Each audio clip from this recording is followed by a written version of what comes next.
maogtahay inay kuwan yihiin 3 calaamadood oo ku cadaynaya inuu alla ku jecel yahay ka hor intaynaan bilaabin kusulay nabiga sallallahu alayhi wasallam sidoo kale ha iloobin in like saarta muuqaalka naguna soo biirto saad wax badan u faa'iido waxaa jira 3 calaamadood oo tilmaamaya inuu alla ku jecel yahay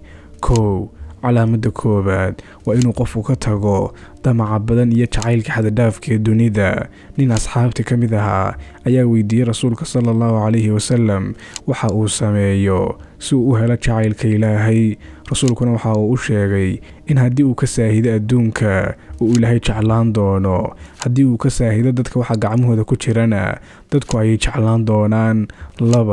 calaamada labaad waa ibtilada iyo balaayada markuu Ilaahay adoon jeclaado uu imtixaama si uu tijaabiyo samirkiisa iyo adkaysigiisa 3 calaamada saddexaad waa inaad dadka u noqotaa qof waxtar u leh kuna dadaashay inaad caawiso una adeegto rasuulkuna sallallahu alayhi wasallam wuxuu sheegay in dadka Ilaahay ugu jecel yahay ay yihiin kuwa dadka ugu waxtarka badan hadaba daawade adiga su'aal hadii aan ku weydiiyo hore ma maqashay qaybta commentiga hoose iyo u sheeg ha iloobin inaad follow noo saarto YouTube iyo Facebook profile ka saaranna aad subscribe dhahdo